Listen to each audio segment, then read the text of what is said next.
Hi everyone, I'm Candice Frankland from Phoenix Belly Dance and I'm sitting here with the beautiful Joana Saahirah of Cairo.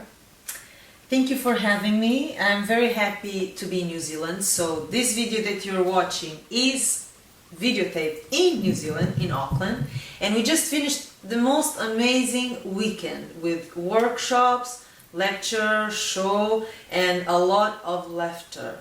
So here we are for an interview. I'm very curious to know about the questions Candice has prepared for me. I hope you enjoy the series of conversations, short conversations we will have here about Egyptian dance and the subjects around Egyptian dance, I guess. So wherever you are watching us, feel free to share, feel free to comment, and I hope you enjoy the conversation as much as I know we are going to enjoy having it.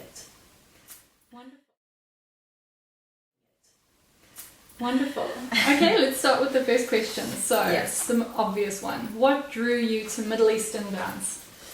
So, most of the questions related with the subject of Middle Eastern dance are wide, and my answers are very wide. So I try to make an effort to answer shortly and straight to the point. I will try. I don't always succeed, but what drew me to Middle Eastern dance, or to Egyptian dance specifically, was a sense of recognition. The first time I heard Egyptian music, I didn't even know what it was, rationally speaking, but I felt that I had found myself again. So I know for a lot of people this may sound kind of corny and out of whack, but in fact I had no previous knowledge, no previous curiosity for Egypt or Egyptian music or dance, absolutely no interest. And I come from the opposite side, which is classical ballet, modern dance, contemporary. I've been through a lot of dances, but very far away, very distant from Egyptian dance. And when I first had the contact with the music, first of all, it was in a festival, ethnic festival in the north of Portugal, and I wondered, what is this music? What is this dance? I know it. So what first drew me to it was really this sense that I already knew what it was, and this language, may that be the dance or the music, was bringing me back to who I was, who I am. So this was my first call. It's like I'm finding myself in a music and in a dance that, theoretically speaking, I don't even know what they are. So I could not pinpoint, oh, this music is from Egypt. I had no idea. That's how ignorant I was about the subject. But I listened to it and I asked the teacher, Priska Diedrich, a wonderful German teacher who was organizing this ball. It was like an Oriental ball. I asked her, what's this? She told me it's from Egypt. I told her, I found my language.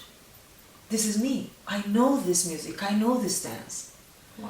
So this was the first big thing. And then I could pinpoint, many other reasons that came after this. But I think the great and first impulse was this recognition moment that you hear something that everybody's telling you is Egyptian, so it's supposed to be distant. Yeah. And nonetheless, you know it.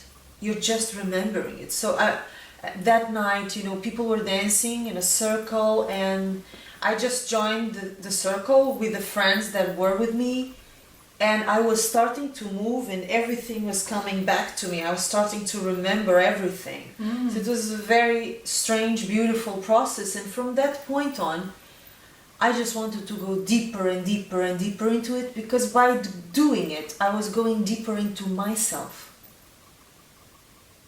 I was just remembering who I am. And it all started with the music. Absolutely, Wow. Yes. Like, oh, I know this sound. I know this sound. So it really has to do with identifying yourself to a point that you already know this. You've been there somehow. And then, there's so much beauty in the music, and there is so much freedom. There is a sense of freedom in this dance, in Egyptian style specifically, that I identified myself with. So once I started to study it compulsively, I didn't take it, rationally like a normal person would. You would go, you know, for a workshop, and then you study here, you read this, you take a class. No, I went deep, intensely, obsessively into it, without thinking. It was like falling in love. I was totally passionate about it, and everything happened very, very fast. Yes. So other reasons that made me fall deeper in love with it came on, you know, as I went to Egypt the first time, as I went to study in Spain with Shokri Mohammed, another great teacher. So other reasons started to come along with me. But the initial one was really the sense of having found myself in a language that I suddenly started to remember. That's incredible.